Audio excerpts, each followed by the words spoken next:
Lord's Institute of Engineering and Technology Hyderabad का वाहिद मुस्लिम minority autonomous engineering institute affiliated to Osmania University बेहतरीन placements के साथ। अस्सलाम वालेकुम नाज़रीन, आइए चलते हैं देश और दुनिया के खबरनामे पर।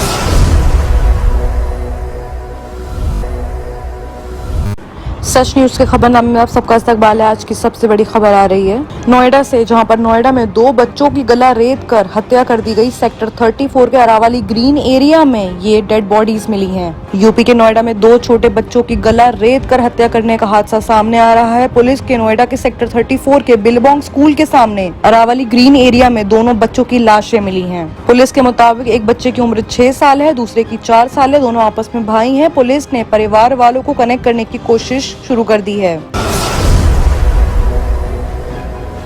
वहीं एक और बड़ी खबर आ रही है शशि थरूर की तरफ से, जिनको बड़ी राहत मिली है। सुनंदा पुष्कर मौत मामले में कांग्रेस नेता को बाइज्जत बरी कर दिया गया है। दिल्ली की अदालत ने यह फैसला सुनाया है। सुनंदा पुष्कर मौत मामले में दिल्ली की अदालत ने कांग्रेस नेता शशि थरूर को बाइज्जत बरी कर दिया है। बता दें कि शशि थरूर को दिल्ली पुलिस ने आईपीसी की धारा 498 पति या उसके रिश्तेदार द्वारा अत्याचार और धारा 306 आत्महत्या के लिए उकसाने के तहत इल्जाम में आरोपी बनाया था। वही फैसला पक्ष में आने के बाद थरूर ने न्यायाधीश को शुक्रिया अदा किया है और कहा है कि पिछले 7.5 साल से वो यातना में थे और आज उन्हें राहत मिली है। दलीलों के दौरान जबकि पुलिस ने 306 यानी कि आत्महत्या के लिए उकसाने सहित विभिन्न आरोप तय करने की मांग की, तो थरूर की तरफ से वकील अद्विता विकास पहावा ने अदालत को बताया कि एसआईटी द्वारा की गई जांच में राजनेता के खिलाफ कोई सबूत नहीं मिले और उन्हें सभी आरोपों से पूरी तरह से बाइज्जत बरी कर दिया गया है। बिजनेस में अलग पहचान बना चुकी सुनंदा पुष्कर का नाम चर्चा में तब आया जब 2010 में उनकी शादी कांग्रेस नेता शशि थरूर से हुई। शादी के बाद दोनों खुलकर मीडिया के सामने आते थे। गौरतलब है कि सुनंदा पुष्कर दिल्ली के एक 5 स्टार होटल में 17 जनवरी 2014 की रात को मरी हुई पाई गई। पुष्कर की मौत के बाद उनके पति शशि थरूर के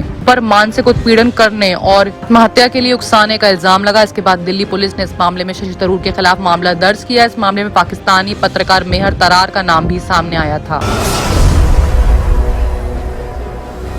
वहीं एक और बड़ी खबर आ रही है सपा सांसद शफीकुर रहमान पर राजद्रोह का केस दर्ज हुआ है। तालिबान पर उन्होंने अपना बयान दिया था। यूपी यानी कि उत्तर प्रदेश के सपा सांसद शफीकुर रहमान बर्क के खिलाफ संभल में राजद्रोह का केस दर्ज हुआ है। संभल से एसपी सांसद बर्क ने कहा था कि तालिबान अपने देश की आजादी के लिए लड़ रहे हैं और अफगान लोग उसके नेतृत्व में आजादी चाहते हैं। तालिबान के समर्थन में आते हुए बर्क ने कहा कि जब भारत यानी हिंदुस्तान ब्रिटिश शासन के अधीन था, अब हमारे देश ने आजादी के लिए जंग लड़ी। अब तालिबान अपने देश को आजाद करना और चलाना चाहता है। तालिबान वो ताकत है जिसने रूस और अमेरिका जैसे मजबूत देशों को पैर पसारने नहीं दिया। बस अपने इसी बयान के बाद उनके खिलाफ केस दर्ज हो गया।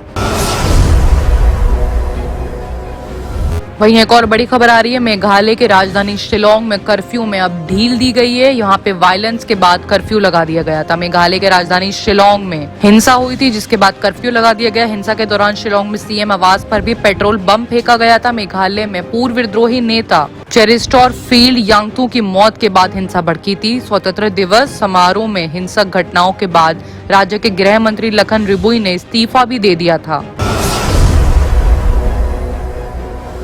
वहीं एक और बड़ी खबर आ रही है संजय राउत का बीजेपी पर निशाना साधने की। उन्होंने कहा है कि जन आशीर्वाद यात्रा देगी कोरोना की तीसरी लहर को बुलावा। महाराष्ट्र में कोरोना वायरस संक्रमण संबंधी चिंता को बढ़ाएगी। उन्होंने साफ कहा है जनता तक पहुंच बनाने के लिए 16 अगस्त से 20 अगस्त तक जन आशीर्वाद यात्रा शुरू की गई है। अब इस जन आशीर्वाद यात्रा को लेकर शिवसेना के प्रवक्ता संजय राउत ने बीजेपी पर साफ निशाना साधा है। संजय राउत ने कहा कि बीजेपी की तरफ से शुरू की गई जन आशीर्वाद यात्रा कोरोना वायरस संक्रमण की तीसरी लहर को बुलावा दे सकती है। उन्होंने आगे ये भी कहा है कि कोरोना काल में किए गए प्रोग्राम्स को पूरे हिंदुस्तान पूरे वर्ल्ड ने देखा है। जब वर्क फ्रॉम होम समय की जरूरत थी तब वो मुख्यमंत्री के रूप में काम कर रहे थे। राज्य के नंबर 1 नेता हैं और भविष्य में देश के भी नंबर 1 नेता बनेंगे।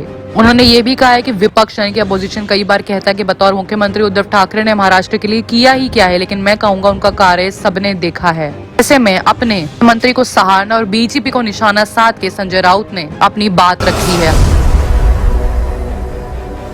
आइए बात करते हैं इंटरनेशनल खबरों की, जहां की सबसे बड़ी खबर आ रही है पाकिस्तान से, जहां पर अफगानिस्तान में औरतों का प्रोटेस्ट हो रहा है। जिन तालिबानियों ने आगे 3 लाख सैनिक जो गए, वहां 5 औरतें अभी भी डटी हुई हैं। उनका कहना है कि हमारी आवाजें दबा नहीं सकते।